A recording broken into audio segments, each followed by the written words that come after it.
Hey, what's up, Headliner Nation? Kyle here with the Fantasy Headliners, back for week 15, closing in on the end of the season. Most of you this week probably playing the first round of your playoffs, or you're playing in your semifinals or whatever, conference finals, whatever you call it, for your league. But a lot of you are on the road to a fantasy championship. And of course, part of that is making sure that we find the correct wide receivers for this week. But before we get into that information, let's take a step back and take a look at last week and see how we did in week 14. And I will admit, last week's score was a little too low for my liking, only 64%.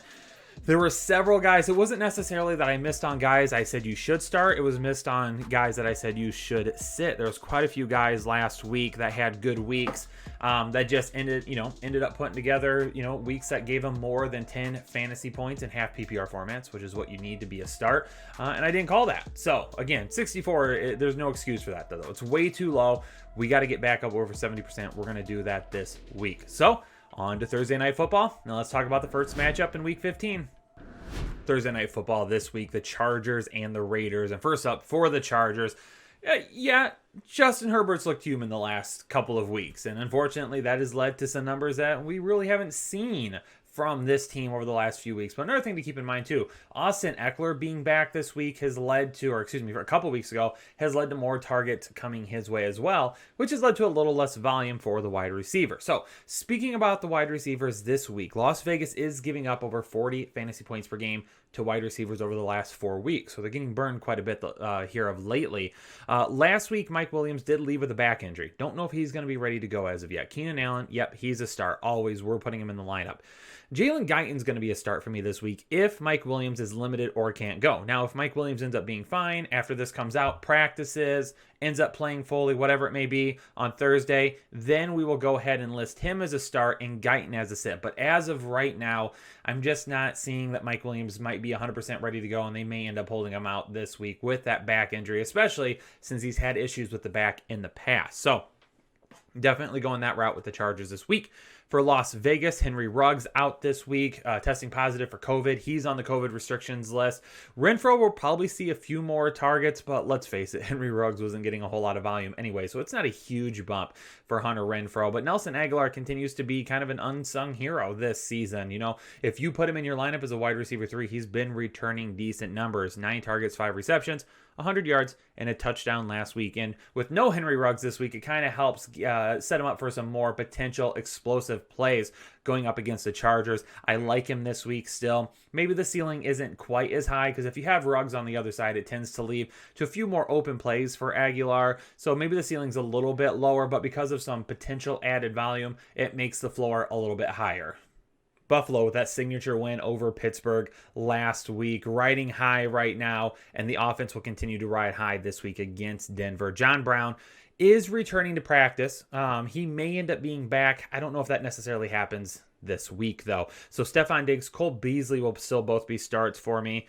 And for Gabriel Davis, I will list him as a sit as of right now. Now, if Brown ends up being out, that potentially switches for Davis, and we go back to being a start because touchdowns 3 straight games. Plays very well with no Brown in the lineup. For the Denver Broncos, Buffalo has allowed 40 fantasy points per game over the last 3 weeks. Now, Pittsburgh, obviously the one really good offensive team in there, but you also have the Chargers who were playing very good, but have looked a little bit more human as of late. And then San Francisco, which, let's face it, their air attack isn't anything, to write home about. So it's not like they've been rolled, or it's not like Buffalo has given up huge points to these giant offensive juggernauts every single week. They have given up, again, 40 fantasy points over the last 3 weeks, though, to opposing wide receivers. So Judy and Tim Patrick will both be starts for me this week. For those worrying about KJ Hamler, I don't think Buffalo is going to be caught off guard by him this week and being beat deep by Hamler. I think they will keep a little bit better eye on him, and Jerry Jeudy and Tim Patrick will both be the guys to watch. Carolina and Green Bay. For Carolina, DJ Moore, will he be off the COVID list, and how is that ankle doing? Haven't really heard a whole lot since he hurt that ankle, especially with him already being out last week as it was. Does that hurt him? Is he out again this week? Is he going to be limited this week? We'll keep an eye on that. Curtis Samuel, 9 targets last week with no DJ Moore. And even though he hasn't been as exciting recently as he was a couple weeks ago, he still is the wide receiver 13 since week 8. And it doesn't look like we're going to get CMC either this week. So Samuel and Anderson continue to both be good starts in this Carolina offense, especially going up against a team like Green Bay, where they're going to have to throw the ball.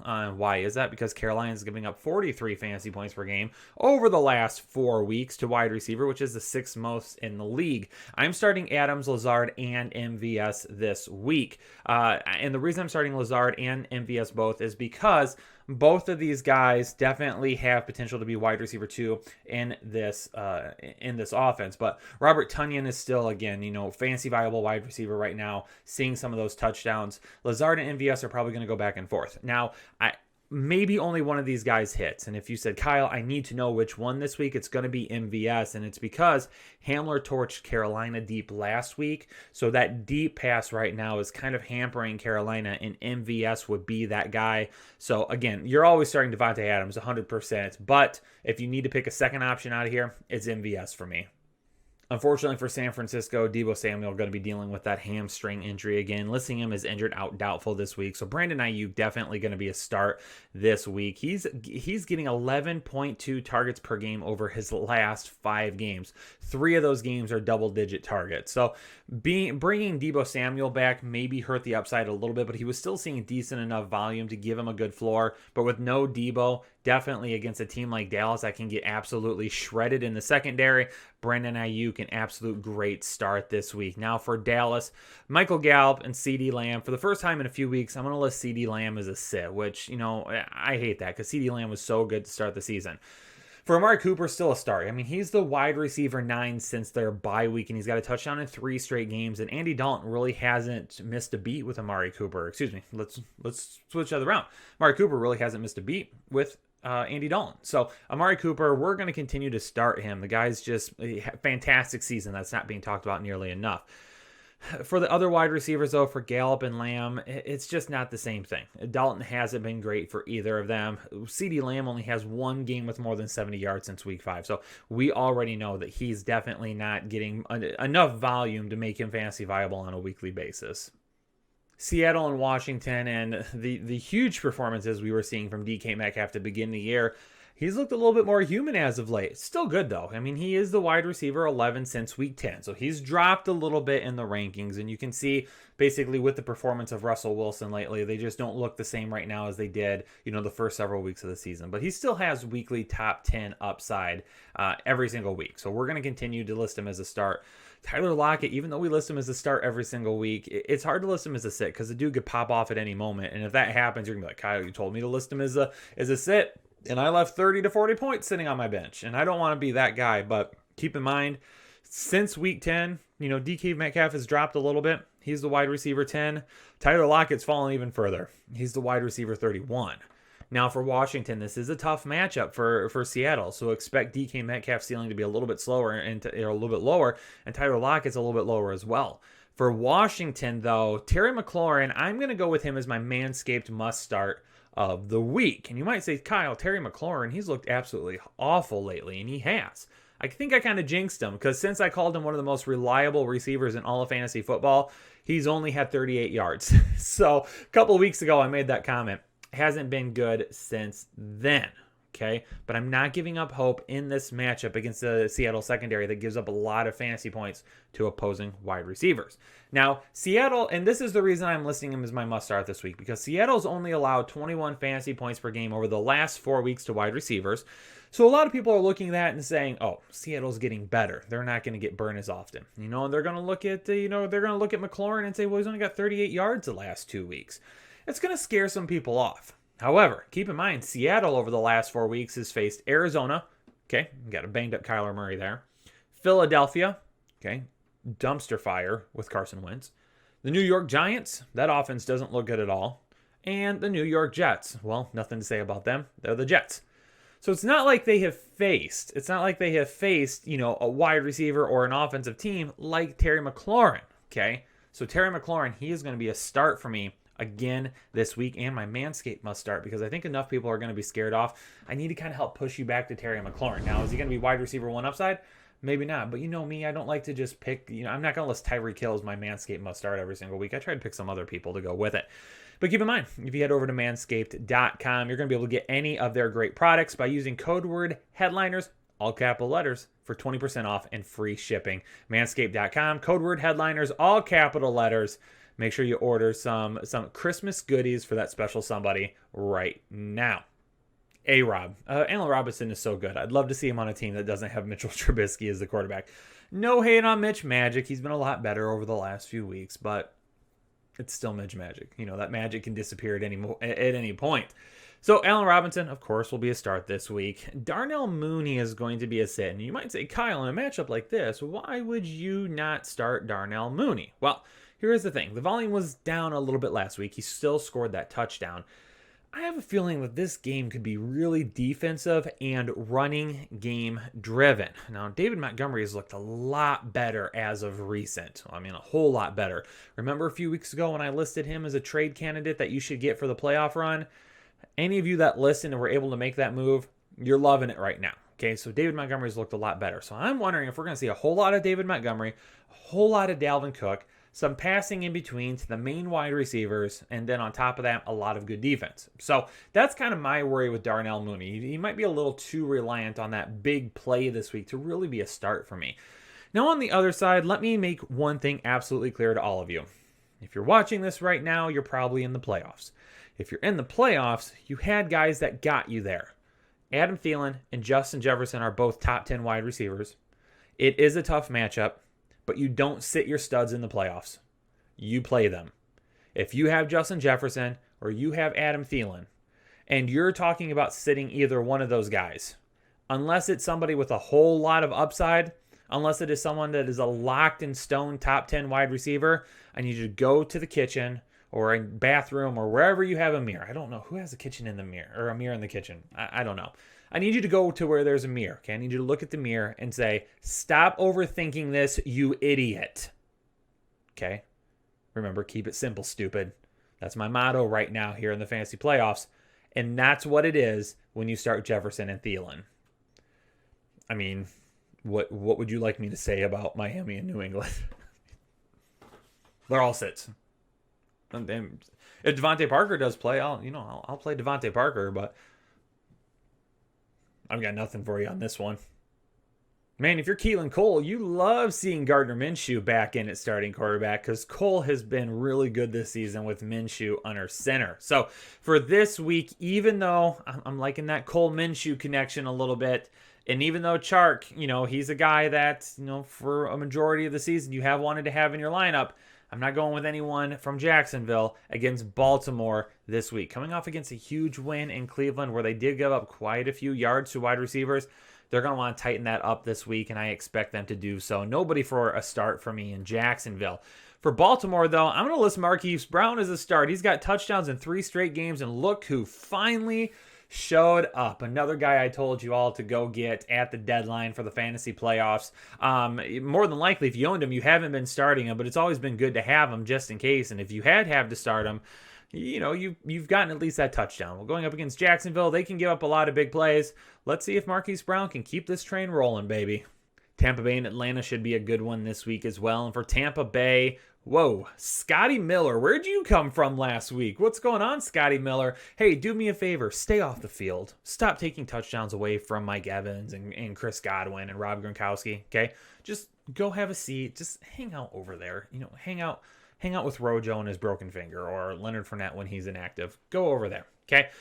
Chris Godwin, Mike Evans still start. Seeing more than enough volume. Big play upside still there. Touchdown upside is still there. We're going back to a sit for Antonio Brown, though. His targets have dropped dramatically since week 11. I mean, at this point, he's definitely the number 4 option in this offense. That could change on any given week, though. I mean, this week, the dude could absolutely blow up. But, even Scotty Miller is getting some looks right now in the slot. And Antonio Brown, that upside's just not there with the volume that he's seeing. For Atlanta, I thought last week we were going to get a week without having to worry about Julio. It didn't happen, though. So I guess we're going to spend another week this week worrying about Julio. I mean, I thought he was good all week long, and all of a sudden, boom, he's out. So thanks a lot. Hopefully he can get out there this week. I'm not going to I'm not going to be too excited about, though. I'm going to be careful with it. But Calvin Ridley, Russell Gage, both of them are going to be starts for me. Russell Gage, if Julio's out. If Julio plays, Russell Gage will end up being a start. Calvin Ridley, though, we see every single week that upside is there with no Julio. For Detroit and Tennessee this week, I mean, a lot of it is going to depend on who's at quarterback for Detroit. Right now, have not really heard anything on Matthew Stafford. If it's Chase Daniels, even though this is a solid matchup, I am not going with any of these wide receivers. I'll go with TJ Hawkinson. We'll talk about that in the tight end video. I'm not going with any of these wide receivers if it's Chase Daniels, though. I just don't trust it. For Tennessee, did you see Green Bay last week absolutely light Detroit up? Detroit couldn't stop Green Bay at any point in time. And yeah, okay, Aaron Rodgers and Ryan Tannehill are two different players, but A.J. Brown, Corey Davis going up against that secondary that's absolutely depleted, you got to have both of those guys in your lineup this week. Houston and Indianapolis this week. Brandon Cooks is going to be, the number one player that I'm keeping an eye on right now. If he's back this week, it's going to change some things. Keke Coutee is going to be a start no matter what. He's got touchdowns in back-to-back games, but if Cooks is playing, Coutee's upside is a lot higher as the wide receiver 2 going up against the cornerback 2. If Cooks doesn't play, Coutee's ceiling comes crashing down because he's not a wide receiver 1 type player. But the floor will still be pretty good because they're going to have to throw the ball, and he's going to see a lot of that volume. So the floor still will be pretty good. The touchdown upside will still be there, but the ceiling comes back down. Chad Hansen is going to be a start for me if there is no Cooks. If Cooks is out, then I'll go with Hansen, who's got 14 targets over the last 2 games. If Cooks is in, I'm going to go ahead and sit Hansen. So make sure you keep an eye on that as the week goes on. For Indianapolis, the Houston secondary is a mess right now. And welcome back T.Y. Hilton. Okay, kind of like Marquise Brown. You're a guy that we were waiting on all season long. Look at you. Showing up here during the fantasy playoffs just to get everybody super excited. And I see you, T.Y. Hilton. And kudos to Phillip Rivers for getting you the football. So T.Y. Hilton will be a start. And then Michael Pittman is going to be a start for me as well. I do think with how bad that Houston secondary is right now, and they're going to be throwing the ball an awful lot, that the upside will be there for 2 wide receivers to be starts this week. Jalen Hurts out here already looking like the next Lamar Jackson. Okay, maybe not. That's a little too much after 1 week. But, I will say, the offense did look pretty good. For Philadelphia, Jalen Reagor led the team in yards last week, only on 2 receptions, but you saw the big playability. You saw it was there. He's a guy that can play in the slot. He's not going to have to line up against Patrick Peterson, which gives him a little bit of upside this week. Now, let's just hope Jalen Hurts can, keep a little bit of that magic, that something going this week and keep that Philadelphia offense moving forward. Arizona, DeAndre Hopkins, he's going to be the only start. Since the shoulder injury to Kyler Murray, you've been able to see that some of that upside has been lost. A lot of these wide receivers just haven't had that big playability, but DeAndre Hopkins gets so much volume. He's an absolute must start every single week. The Jets and the Rams, and for the Jets, we'll go ahead and enlist Jamison Crowder. He'll get to work out of the slot, hopefully a majority of the time, which makes his upside a little bit better. But they're going up against the best pass defense in the NFL right now. Brashard Perriman's going to have Jalen Ramsey. I'm not even interested in dealing with that mess. Crowder will be much lower for me this week, but he will still be a start for the LA Rams. Cooper Kupp, Robert Woods, both of them have decent upside this week, but it is the Jets. I mean, we saw Cam Akers absolutely go off last week. Maybe they entrust the offense to Cam Akers again this week, going up against the Jets. Kupp and Woods will get a decent amount of looks, but and expect points out of both of them. But what if they get up big, and what if they decide to just run the ball? That's my worry with Kupp and Woods this week. Both of them are going to be starts for me, but just realize that the ceiling could be a little bit lower for both. For KC, I'm going to start Tyreek Hill as always, but I feel a little Sammy Watkins in my life this week. He's looked a little bit better since he came back. He hasn't had any fantasy viable weeks since then, but let's face it, this Kansas City-New Orleans game has the potential for a shootout. And if that happens, someone's going to have to get the ball outside of Travis Kelce and Tyreek Hill. That's going to be Sammy Watkins this week, I believe. So I'm going to list him as a start along with Tyreek Hill. For the New Orleans Saints, Michael Thomas. I'm definitely going to be going back to him again this week. Ceiling hasn't been there every single week for him, but the floor has been there. He's getting volume. He's catching those balls. That's what we like to see. We love ball catchers. Tre'Quan Smith, 6 targets over the last 2 weeks. I think he's kind of that wide receiver 2 right now. Yeah, Sanders caught that touchdown last week, but Tre'Quan Smith is kind of that wide receiver 2 right now. Big playability. Again, it's going to be a shootout. We've seen Kansas City kind of get burned by some deep passes at points this season. Tre'Quan Smith, sneaky start this week. Cleveland, you were right there, baby. You were right there. It's close. You're a good team. You'll turn that corner very, very soon, and you're going to get a signature win, almost like you had against Baltimore this past weekend. But great game. I expect them to bounce back big against the New York Giants, and they're going to want to lay it to them after that defeat last week. Jarvis Landry is going to be a start for me this week. However, Rashard Higgins, Donovan Peoples-Jones, both of them are getting a decent amount of receiving yards right now. Rashard Higgins is even scoring.